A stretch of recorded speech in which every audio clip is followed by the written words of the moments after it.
Magazine, Detroit, baby, we out here. You see what's going on, we activated, we ain't playing no games. Thanks to you, man, on your first podcast interview, man. You know, so I've been thinking about these questions and everything, and I'm like, man, so how you feeling today, man? I'm feeling good, man. You know, I always be nervous before I start talking and doing anything. That's just who I am, part of me, so. But I'm good. We just on some cool, relaxed thing, man. You got this, man. It's a layup for you, baby. So let me ask you this, though, Will, just getting straight to it. What got you involved in this work, man? And it's like, I really got tired of, like, constant struggle for real. And it wasn't just with one aspect of life. I ain't gonna just label it to a certain specific, but I just got tired of certain things happening, you know. So I'm like, I need some change. And I didn't really know what the change was gonna be, but I knew I needed it. You know, you feel like it's here? Yeah, I'm still embarking on my journey for real, but so far it's been a great one. There's some of the things that I've been able to help people accomplish and stuff like that. So it's here for sure. So embarking upon that journey, did you have any hesitations about getting involved in this work when it comes to community-based violence intervention work or mentoring the youth? No, I ain't gonna say I had no hesitation, but like when it first came about, and it wasn't even about the work. It was just making amends with certain people that when it came about at a certain time I wasn't with. So, but when it came to the kids, it wasn't no hesitation for real, because everybody that know me knows that I love the kids. The kids always love me. For some reason, they always attract to me. It's been like that forever. So it wasn't no hesitation. This was actually part of my plan before I left the penitentiary for real. This is what I taught the parole board member that I was going to do. I was going to go home and mentor the kids. So I ain't going to say it was no hesitation. Let me ask you this, man, in the day-to-day the wheel, right? What type of challenges do you feel like you be faced with, man, on a daily basis, man? All right. I go through a lot with a lot of different people, too. We got a lot of different perceptions on how they feel like life should be. Okay. But mine included. You know what I'm saying? Wow. So I deal with people who feel like, well, I don't know if they still feel this way, but at the beginning they felt like that it was something that I shouldn't be doing, because they just felt like, maybe at that time in their life, they feel like it wasn't the right thing to do for them. So they felt like it should have been, you feel me, as a whole, that everybody should be with a certain aspect or with a certain thing, because they not with it. And it may just be at that time they may not be with it. Who knows what life is going to be like a week or a year from now. Wow. No, that's real. You know, one thing about it, Will, man, is getting to know you over the years, man, these few years, man. It's been short, but it's been long and it's been impactful, you know. I feel like a lifetime. Right, for real, right? So with that, do you feel like you're serving purpose? Yeah, I feel like I'm serving a hell of a purpose. That's when I don't let up. Because I know what I'm doing is the right thing. It ain't about me. I am who I am. No. We all know how life is. You can't go back and change that. Exactly. Focus on what's in front of you and what's in the near future to come. And that's shaped by what you do today. So, let me ask you this. Will, man, you work with a lot of young people, man, in the juveniles, the schools, in your neighborhoods, other people's neighborhoods. You got compassion, care, and concern. Do you feel like you're making an impact? yeah, I feel like I'm making a hell of an impact. Because I see the reactions from the kids. I see how they're being receptive. I see the stuff that I'm instilling in them. I see that they actually take it into their life and put it into practical application, applying it to their daily lives. You know, actually trying to make a change for the better. Because they know they got somebody that's in front of them, like all the words you just used. And passion, and understanding. They know I done walked their shoes a million times. They know I done traveled on that road down my whole life. So with them knowing that, they'd be more reluctant to give me an ear, feel me, and then not only give me an ear, they actually be trying to and like I say, implement the things that I'm teaching them into their daily life. Oh. So I feel like it's making a hell of an impact because we all know we can't save everybody. You know, everybody ain't gonna be receptive, but for the ones that are being receptive and the change that they are making in their lives, it is a hell of an impact. Yes, it is. If you had to name one or two impact on the transformational side of things, could you give me an example of one or two youth that you've worked with and where you've seen the transformation in their lives and the impact of you being a mentor and just being that adult in their life? Yeah, I mean, due to this, like some of the work, we can't really use no names, but it's like this one kid just got a placement.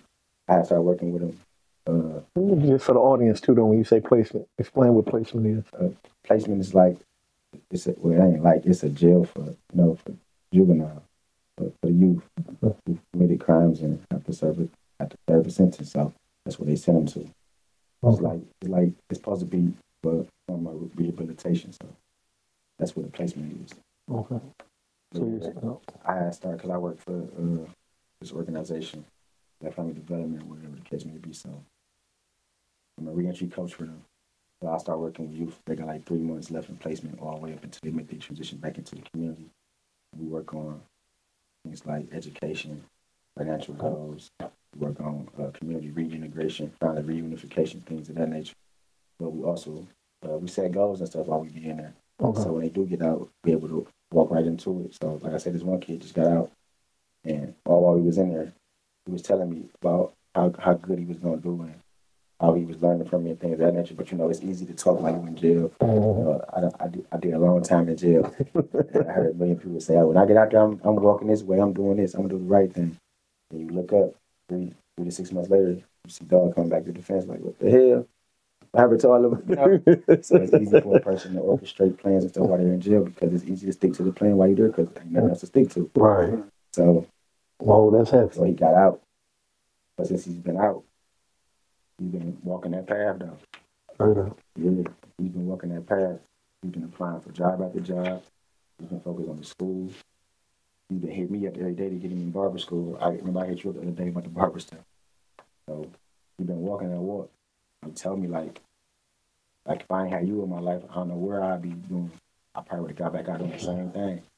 But for you working on me while I was in there, that just let me know that I can do better and I can be better based off your journey and what you've been through. So you're on your kingmaker status. Man, I'm trying through the grace of God. Mm. I'm trying. I ain't trying. I am. I'm striving for each and every day to do it. Man, it's coming together. Coming together. So, Will, you're the executive director. You doing re-entry as a re-entry coach. Through this experience and this exposure, have you learned anything about community-based violence intervention coming into this work that you have an aha moment about? Aha, man, I get it, right? Or has it just always been in your innate ability to navigate this? Man, what's so crazy is that, in life, I'm going to say on the illegal side of life, things that people do, a lot of those things that people do are real things in life, it's professional people that do these same things. It just, they don't do it in this context. You know what I'm saying? So dealing with community violence-based intervention, we've been doing this shit our whole life. We've been mediating problems, right. Talking things out. We've been helping the older people in the community. It's just we didn't have the terminology of community-based violence intervention. Right. We didn't know what that was, back then. We've been walking this walk our whole life without even knowing it. It just had no structure or no baseline to it. We were just doing this because this is who we really are as people. You know what I'm saying? It's in our nature to want to help somebody. Wow. To want to be a crutch for somebody who can't do it themselves or who don't know that they can do it themselves. It's all about exposure. So, man, it's crazy. Well, that's why when we was kicking it, I said, man, I need to do that interview. But I have a lot of aha moments. But my aha moments be like, damn, I've been doing this shit my whole life. Be my aha moments like, damn, this is what we really are doing. Right. But now that we're able to put it into this context and they got a name to it. And it got a lot of attention wrapped around it now. People like, okay, I don't know how they doing this stuff. Like, some people be surprised at, like, oh, this street guys doing this type of work. That's because we've been doing it our whole life. That's why we're so good at it. That's how we know how to approach certain situations and be able to know what right words to use at the right time and stuff like that. You know what I'm saying? Like I said, we've been walking this walk our whole life. One second. Will, you're a father, right? Mm-hmm. Man, your daughter, man, you just, I mean, like, cause she here to meet it's the lover, right? That's like, for sure. I mean, like, seriously, right? So, in that, I always tell guys, myself personally, fatherhood is the best aspect of any type of hood, right? For sure. Talk a little bit about, man, just what you see for yourself as a father, but also what you see for your daughter. And how that right there, right, ignites that power, man, and just give you the fuel that you need, man. I want to really kind of unpack that a little bit. Man, that's my world for real. Real talk. Because before her, I was, as we call it in the Nation of Islam, I was in the mud, black. Eyeball deep, like I was in the mud, black, deep, tripping. You feel me? She was my spark though, because even while she was in the womb and she was on her way, I was still thugging, doing me. But it's like when she got here, it's like reality just smacked me. Like, no, I can't walk this walk, because it ain't gonna be beneficial to her. If I get killed, or if I end up in the penitentiary again, I cheated her out of a fair shot at life, because it's like, when I was in prison, I used to be around a lot of older guys. See, my blessing with going to prison was that I didn't have any children at the time, so I didn't have certain stresses on me that older guys around me did.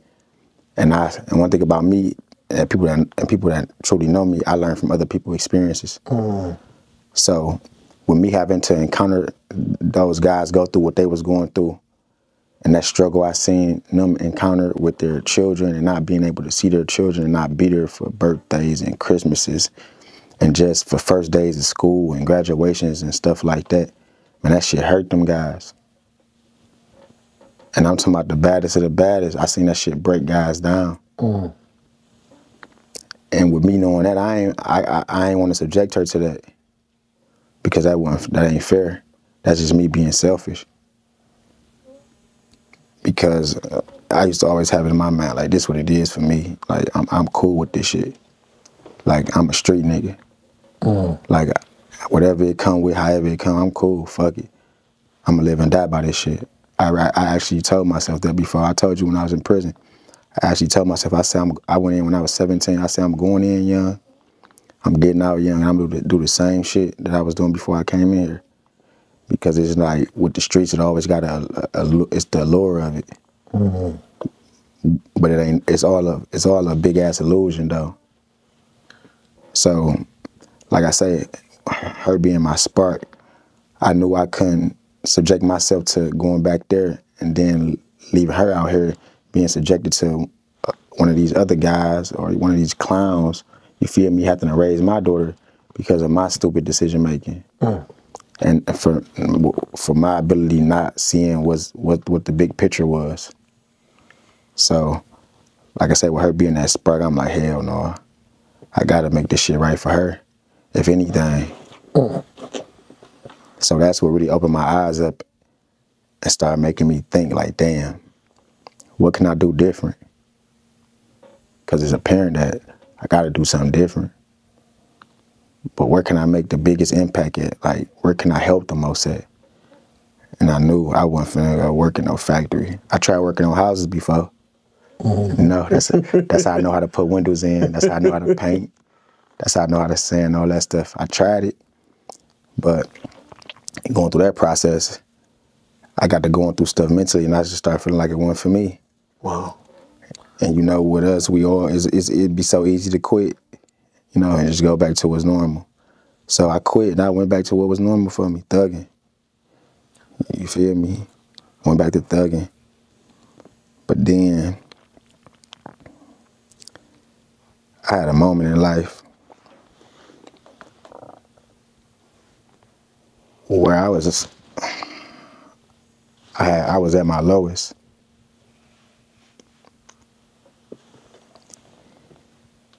And with me being at my lowest, I got to seeing life vividly, clear. I got to having vision for real. Like, this what I got to do in order to make things right, in order to get her a fair shot at life. So everything that I do now is really for her, just to make sure that she have a fair shot at this shit. That's real. Because I know how many obstacles it be for people like us, you know? That's real. I know how hard certain shit be to overcome once you get so deep in it. You get what I'm saying? Oh, definitely. So it's like, why even let her get there when I can control that right now? Oh, that's real. You get what I'm saying? So real nigga shit. It's like, go for what you know, nigga. Fuck everybody else. You know what I'm saying? No, that's real. That's real. So I went for what I knew. And I'm still going for what I know. Because it's been working. Did you know it was going to look like this? Hell no, I ain't never fathomed that. Because one thing about me, as anybody that know me, is that I ain't used to talk a lot. You feel me? And if I ain't know you, I ain't really used to talk to you at all. For real. So then I got out of prison. I talked a little bit more, but I still didn't talk that much because with me leaving prison, you know, it'd be a lot of real conversations that go on in there about real stuff that really count. Then you come back out here, those conversations don't be in them rooms. You get what I'm saying? So a lot of shit didn't intrigue me no more. So that was my biggest reason for not talking a lot, because I wasn't around people that sparked certain interests in me, because that's not how their life was set up. Those weren't the things that they were focused on in life. Their reality wasn't my reality. You know what I'm saying? Mm-hmm. Most definitely. So you remember I made a New Year's resolution, the first one I ever stuck to in my whole life. But that's what's so crazy, because by being the first New Year's resolution that I ever stuck to, because I usually break mine on January 1st, like real nigga shit. I try again next year. But I actually stuck to this one. This one was that I was gonna let my voice be heard and felt. Because the guys should always tell me, like, man, when we had conversations with each other, you be saying some impactful ass stuff. You feel me, some meaningful things. But when we get in them rooms, you be quiet. And it's not that when me being in the rooms, I ain't know what to say. It's just, I used to always have stage fright. You feel me? I used to know what to say a lot, but I never used to speak on it because I used to have stage fright. I used to like talking in front of people. And a lot of it had to do with trusting people. You feel me? Because, you know, growing up in the hood, it'd be hard to trust a lot of people because everybody be so conniving and just trying to get over on you. You be having to watch people with my eyes, my brother's eyes, my mama's eyes. I be having to see all this shit. You feel me? So. That's real. Man. Speaking of moms, right? Yeah. So you did that bid. Man. You was blessed like a lot of the guys that's in that belly of the beast. Ain't, you know, a lot of guys lose their moms while they in there. Man. You did 10 years, right? Facts. How has that relationship with moms and just being able to be there and have her home and her seeing you now, right? What's that like for you, bro? Man, that shit mind boggling for real. Like, for real though, because I was such away for so long that a lot of people ain't even know I had this shit in me. Like, a lot of people never knew how smart I was for real. Right. Because we never had certain conversations. You feel me? So a lot of people didn't know what I was capable of. But one thing about her, Say that one more again, Will. A lot of people didn't know what I was capable of for real. Yeah. But one thing about her is that she the one told me what I was capable of. You know, me and my mom relationship special because she had me so young. And me and that lady been through a lot together. Mm-hmm. A lot.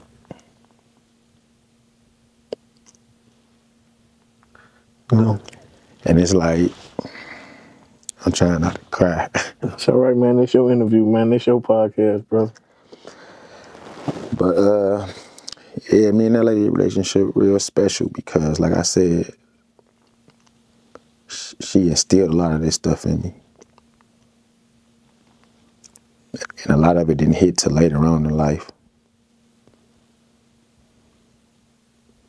But one thing about it, once something is put into you, it's always in you. It's just when you activate it.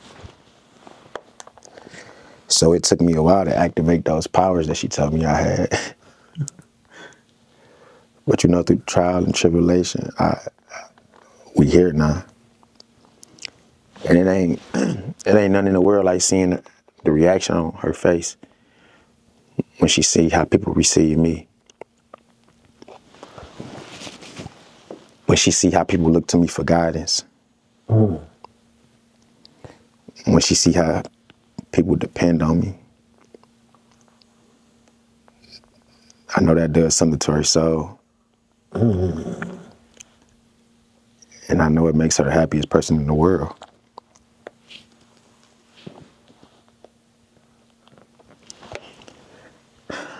And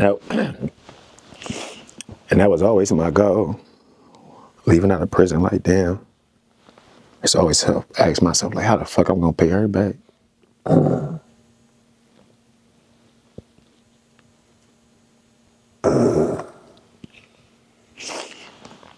I knew it wasn't no financial amount.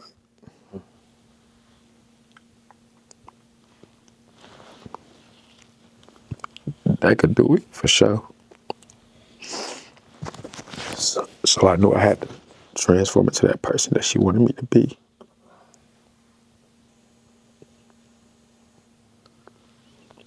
That was a leader.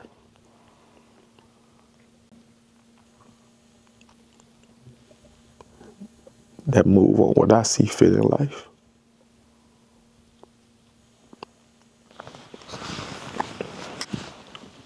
Not trying to live nobody else's dream.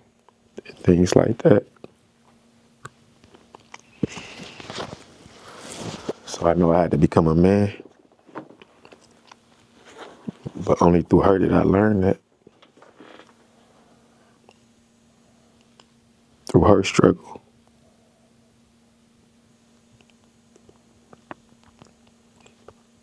I don't even think I ever told her that. She gonna watch this interview. She gonna most definitely watch this interview, brother. Well, But she know what it is. She know what it is. well, your voice, you the voice of us, right? I hear the guys in the streets, guys in the suites, right? Your name is in rooms and places that you ain't even been in yet, right?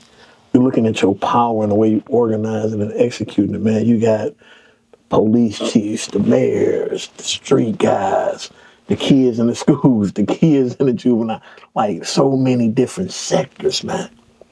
Like really counting on you, counting on you. I tell you all the time, man, I'm blessed to be able to follow your lead, right? I'm 46 years old, man. You know, but to be able to follow your lead because it's so pure and genuine, man. I gotta tell you, man, while we're doing this interview, man, that I'm proud of you. You know, I've met all types of people in this walk, in this work, all over the country, man. But I've yet to see a spark that's at a blaze the way that you do it and the way you trailblazing, man. And so for me, I just honor you. You know, I appreciate you. I admire you. I respect you. I love you, you know. But I'm gonna hit you with this one, man, and I'm gonna turn it over to Black, man. For you, you know, what's that one thing, man, right? That one thing, right, that you want folks that see this interview, right, to really, what do you really want to say? Because I know a lot of young people gonna see it because they love you. A lot of older people gonna see it. So what's that one thing, man, that we can do as a community right? As adults, as youth, just as a community, are you pushing peace? What can we do to follow your lead, take your message, right, and make impact, right? Like, what is it that we can do to support you?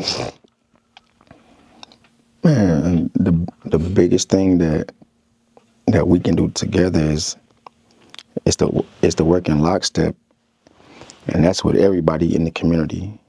And I'm talking about Detroit as a whole, and I'm talking to the adults. It's like we got to be the ones to make the change. The babies ain't gonna do it on their own. They don't know how. I ain't know how. So we got to work together to get this next generation a fair shot at life. We got to show them that things can be done on the right side of life, and you can get the same results that you see on this other side of life, but it just don't come with all the troubles. But we got to be the ones to show them that. A lot of kids ain't never been taught the right thing, because it ain't the kids that's bad. It's the examples they got to follow. So we got to be those examples. That's why I don't just talk this shit, I walk it, for real. You do walk the walk, Will. You do lead by example, man. And I thank you, man, for this moment, brother. You know, like I tell you, and I mean this, Will, from the top of my head to the bottom of my feet, long, God bless me with life. Anything that I can do, I'm going to do it, man. I'm going to follow your lead. I'm going to continue to follow your lead. For me, again, it's easy. It's easy to follow a strong leader. Like, I know you're not a scary leader. I always tell people, I ain't following no scary motherfucker. Nah. But you give me a strong leader, I most definitely will be an excellent follower. All right, Black, what's up, man? Man, I ain't gonna lie, man. It's kind of tough coming behind that. Man, you asked some beautiful questions, and the brother gave some beautiful answers that I think that people will be able to draw from, be inspired by. For real. You know, that can actually be the spark that really changed, you know, the culture of Detroit. You know what I mean? I would like to ask you, this brother, you know, sitting to your right, what type of impact has he had, you know what I mean, on your journey? I seen once y'all connect, it kind of seemed like y'all had, you know, a spark together, and it's like things began to just move quickly. What do you feel about that brother sitting to your right? Well, Man. you would have asked me that while I'm sitting here with you. First and foremost is God, Black. Because some of the stuff that's been being done, it's only God, and I know that. So I'm thankful that, you know, it's like I go back to what I just said, them examples. He was my example that I had, you know, my good example that I needed. Because he sparked something in me that let me know it can be done. Because I know he ain't come from a certain background. I know he struggled just like I was struggling. And look where he was able to get to just by applying himself in the right direction. You know what I'm saying? So I thank God every day for him. Likewise. Because on some real shit, I don't know where my life would be at if I wasn't able to have the opportunity that I had. And not only just having the opportunity, with me accepting the opportunity and not taking it for granted. Because one thing about me, I know this stuff got the ability to change generations. If it's walked the right way. And anybody that know me know, no matter what side of life I'm on, whatever I'm doing in life, if I'm applying myself 100%. So, like I said, I'm thankful, I'm grateful. I got a lot of gratitude. Because coming up, we had examples to follow for sure. But nobody put enough effort into it. Like a person may have saw you in passing, like, make sure you go to school, stay in school. But nobody never told me why I was going to school, why to stay in school, what comes with staying in school. You know what I'm saying? Nobody put enough time in, I'm going to say, because people put time in for sure. I ain't never going to act like nobody told you to do the right thing or told me to do the right thing. But nobody put enough time in. And maybe it's because they didn't have it, maybe because they didn't know how, or whatever the case may be. But nobody put enough time in with us. Because we all know change don't come overnight. So it definitely ain't going to come in passing, having a 2-second conversation. It's like with mentoring. Mentoring don't work in 5 minutes. May not work in a week. Shit may not work in 2 weeks. But through consistency and applying yourself and showing a person that you actually give a fuck, you feel me? A person to be more receptive to that change because they know why they doing it. That's why it's important to know the why with a lot of stuff.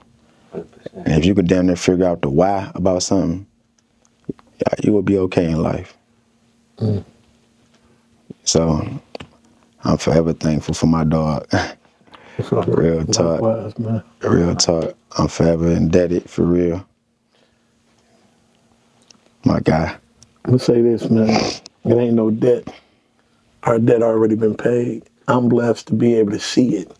You tell me all the time, like, Ray, too many people don't get a chance to see their vision manifest in the fruits of their labor. Man. I tell people all the time, man, I was working in a hospital, Sinai Grace, and there was a quote. And it said, he who saves one life as if he has saved the entire world. And I know to God be all the glory. None of it's for me. It's been plenty lives saved, but to be able to see the one that's saving generations and generations, man. I mean, like, I know I got long life on earth, but to me, my life is well worth it every time I see you, Will, every time I talk to you. I mean, like, I'm able to move with you in mind. Like, how can we create another opportunity for Will, right? And not because it's Will, but we know Will is for the people. 100%. You see what I'm saying? And so if I can get it to Will, then I know it's to the people. Facts. Right? And so for me, it's always like, man, hey, man, look, you know, hey, I got this guy, Will, man. Listen, man, if we can just get this to Will because you love the people.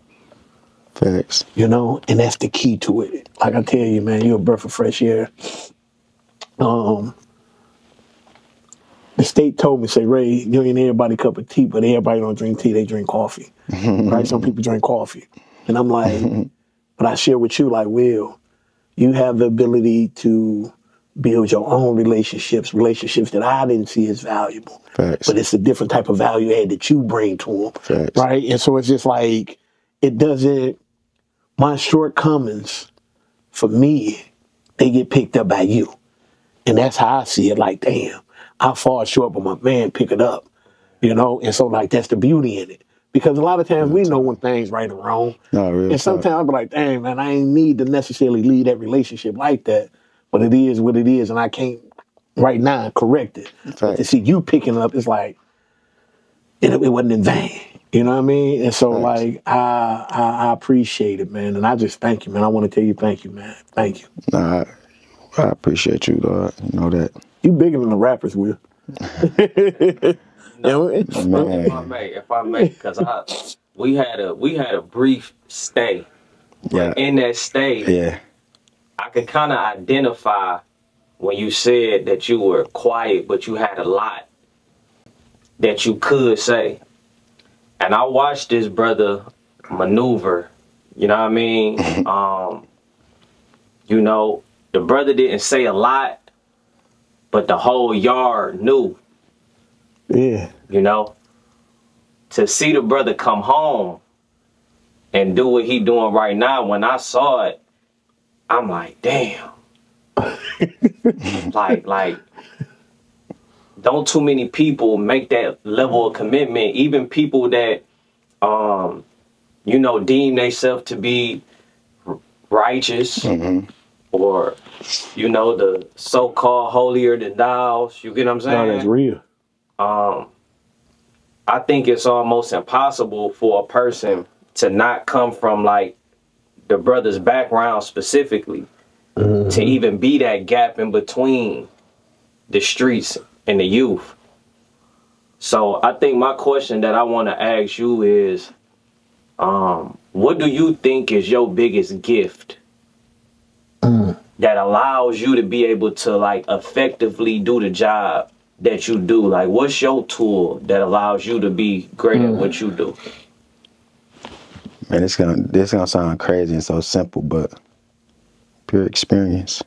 Just being able to have to, just with having to go through some of that stuff I know these kids encountering. That's like if I live in a neighborhood. See, I like to generalize stuff, but personalize it at the same time. If we live in a neighborhood, and there's 20 houses and we all poor as fuck, I know what every kid on this block going through because I'm going through the shit. I know how I feel. I know the pain. I know the hurt. I know the suffer from it. You understand what I'm saying? So with me knowing that stuff, it give me that extra push because I feel them, like literally. That's why like when I speak to kids and stuff, or when I have a speech or something, I don't write nothing down. He'll tell you I don't write nothing down because that shit already in my heart. It's already on me. From what? Going through this shit. So, experiencing that stuff, having to learn how to navigate with help, sometimes without it. But it's just having to experience that stuff, bro. And me wanting better for myself. And I just apply that to all the kids. I look at them like they me. They going through them same struggles I encountered as a child. Some of them kids ain't got nobody that care about them. Some of them got people that care about them, but don't know the people care about them because they ain't letting them wild out. Stuff like that. I was that kid. I done been everywhere. From dealing with foster care, all that type of stuff. I know how that shit feel. And I know how I feel to want help and not be able to get help. And that's the worst thing. When you want it and can't get it. So I don't want that type of stuff to happen on my watch. So that's what made me just be to perform extra. It's just, like I said, just that experience. Like if I never felt what they've been through, I probably couldn't relate to them as much. You know what I'm saying? It's like a person who come from a wealthy background and never encountered a day of suffering in their life. It'd be hard for them to relate to a guy from the east side of Detroit, from the west side of Detroit, in a hood somewhere, you feel me, who been struggling since day one. You know what I'm saying? So, pure experience, bro. 100%. You doing work on all fronts. You doing work with the children, but you also doing work on the other end where historically we understand Detroit's history. I'm gonna say it like that. That's for sure. Upon you making that move to push peace, we see it happening somewhat in Chicago and in other cities, and we see like a universal thing where people are starting to understand now that this shit is for upcoming generations. Facts. You know what I mean? Yeah.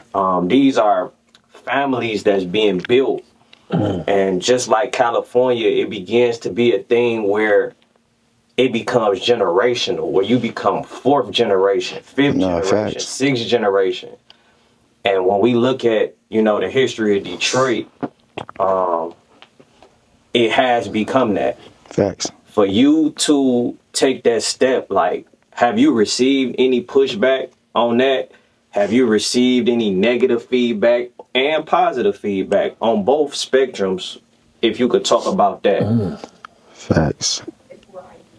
That decision,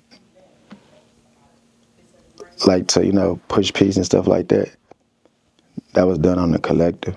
As a collective, you feel me? Because guys started to realize the leadership that they really had. We began to see those effects that you just spoke to about second, third, fourth, fifth generation type shit. Guys began to see the ability of how far this train could really go. I'm gonna put it like that. We started seeing families be affected by this shit.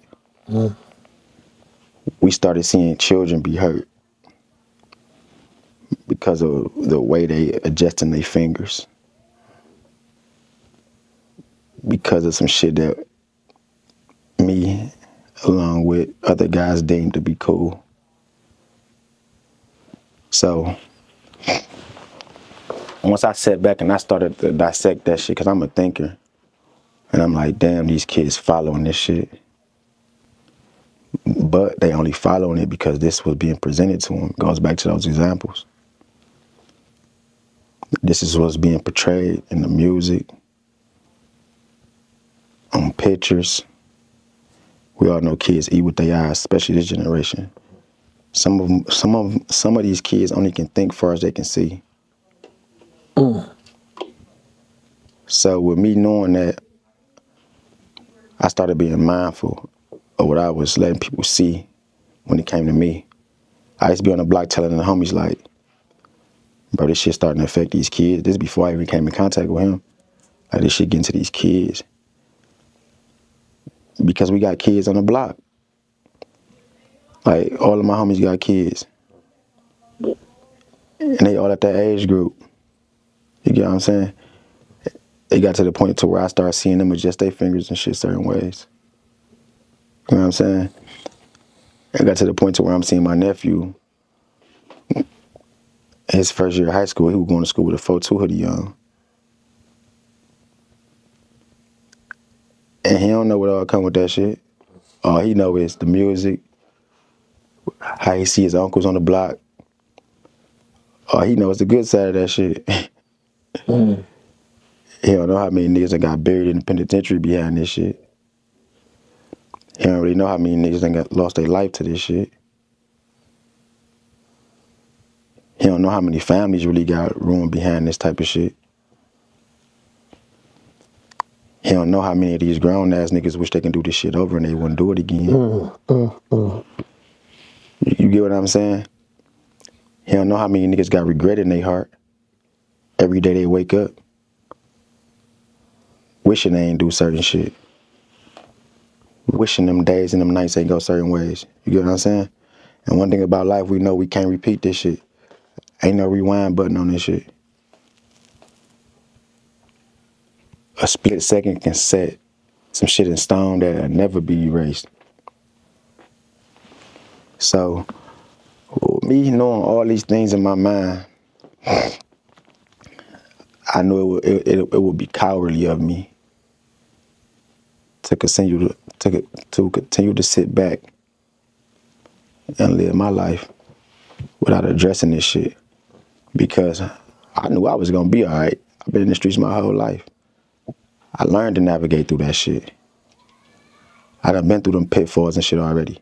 So I know how to overcome all the obstacles in the streets through my experience. But that kid may not be so lucky on his journey because he may not have had all the intel that I got, that I only got through bumping my head, going through processes that I really didn't have to go through. Like, if I could go back, I would have got me a motherfucking job. I'd have had me a full K1 by now. You get what I'm saying? I wouldn't even be thinking about some of the stuff I'd be having to think about right now if I would have did what was right when it was time to do it right. Because this is how life is going to go. You gonna live your life the whole time doing the wrong shit, right? Then you're going to get my age. I'm 33, you're going to get my age. And then you're going to end up having a family, and you're going to have to backtrack. You know what I'm saying? And you're going to have to start back from the beginning. And you're going to try to have to walk that walk the right way when you could have did it back then. You know what I'm saying? It's a lot of shit that don't have to take place. But a lot of people don't know that if it ain't nobody there telling them that it don't got to take place. Like, a lot of these kids think you got to kill a nigga to be a real nigga. Hell no. Anybody can kill a nigga. Saving lives way different. You get what I'm saying? A lot of these kids think you got to go to the penitentiary to be a real nigga. Fuck no. Only clowns that make stupid decisions go to prison. You get what I'm saying? A lot of these kids think you a lame if you work a job. No. Working a job ensures that it ensures your freedom. It ensures you not have to watch your back while you doing whatever on your job. You know what I'm saying? It ensures you go home at night. It ensures you wake up the next day and be able to do the same thing. You get what I'm saying? Without having to come outside looking for certain cars that ain't supposed to be there. You know what I'm saying? Without being at the light, then don't even stop at the bitch. You know what I'm saying? Without having to come out the liquor store or whatever store you at, peeping around the corner before you go to your car. You know what I'm saying? It comes without having to hit the corner 3-4 times before you put in the driveway. And like I said, it would have been cowardly of me to sit back and just not voice that shit to these kids. Like I said, I am who I am. I can give a fuck what somebody think about me. I say that proudly. 100. You know what I'm saying? 100. Because these niggas ain't me. You know what I'm saying? They don't got my responsibilities. You feel me? A lot of these guys ain't set goals in their life. That's why they don't know how it feel when you accomplish one. You know what I'm saying? They don't know that feeling. And that's the only reason why a lot of these guys feel the way they do. And I'm subjecting that, or I'm aiming that toward any pushback that I receive for doing the right thing. You get what I'm saying? Because I receive pushback, but I'm me. Who gon' care what they think? I care what my mama think. I care what my daughter think and see. I care about what my daughter exposed to. I care about the example that she get to see. You know what I'm saying? That other shit, that shit is part of me. Because that was part of my journey. You get what I'm saying? But I would have been a fool to continue walking that walk. I would have been a damn fool to keep bumping my head. And most times you bump your heads for some guys who ain't gonna be there for you the first day them handcuffs get slapped on your ass. You know what I'm saying? So like I said, me and my guys just wanted to be able to show the kids, like, no, we can do this shit a whole nother way. And this how you do it. Real talk. You know what I'm saying? Real talk. We ain't just telling you, this how you do it. You feel me? Because just like it was my responsibility to reach back and help these kids, with me reaching back helping you, it's gonna fall on you someday. You know what I'm saying? And you're gonna have everything that you need in you to be able to help the next generation of kids coming up. You know what I'm saying? Because like y'all just said, you say one, he able to reach back, say two, they able to reach back, say 3, 4. You feel me? Then eventually we'll get somewhere. You know what I'm saying? So I receive a lot of positive feedback. I love it. You feel me? It made me feel good about myself. You know, we destroyed a lot. I'm all about creating now. You know what I'm saying? I'm all about building. I'm all about growth. If I may, you also been able to receive help from some like-minded individuals who, for the lack of better words, people would deem, quote unquote, the other side. But right now, working towards in a unified effort, what do you say to those people that's on the same mission that you on, and y'all been able to connect, you know what I mean, through this, where it may have been things in the past, but y'all been able to connect through this? What's your message to those brothers?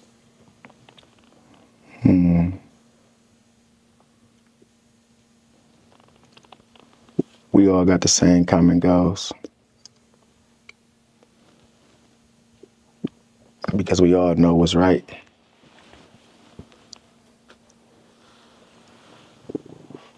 We all want to live life. We all want to grow old. We all want to be successful. We all want our children to have the best life possible. And the one thing that I come to understand is that nobody controls that but us. Nobody. So, with us doing the right thing,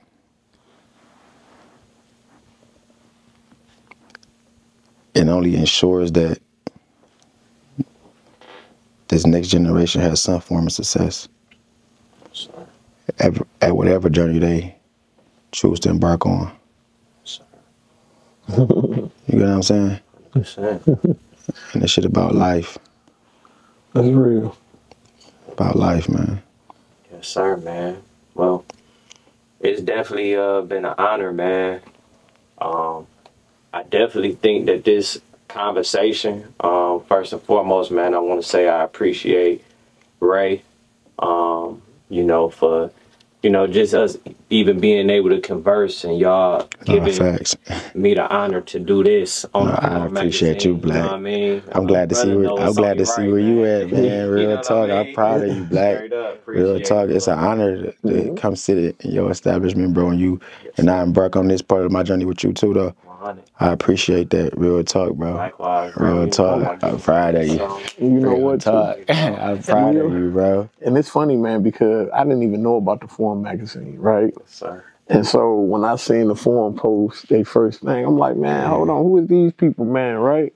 And so me and Will get to talking and then just meeting y'all, man, and just building with y'all. And then Will telling me, like, man, Ray, I'm like, bro, Will, we gotta support, right? Like, I'm long overdue. Yeah, For you sure. know. Long overdue, so man. it's one of them ones, man. Long overdue. It's value in it, you know, and it's value, and I thank y'all, man. You know, and more to come. You know what I mean? Like I know, Will and we just not embarking on it. Yeah. It's just the beginning. About to say too, like, we got a long journey to go. With this journey, man, one thing that I understand is media shapes perception all the time. And if we continue to allow other people to tell the story, our narrative, then we'll never be able to redirect the culture. Come on now. So as you go through your journey and you ever want to make an announcement, you ever want to come back on the you already know. No, facts. Bro. No, you know you first, Black.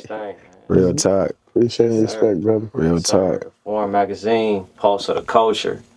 Let's get it. Let's go. Let's go.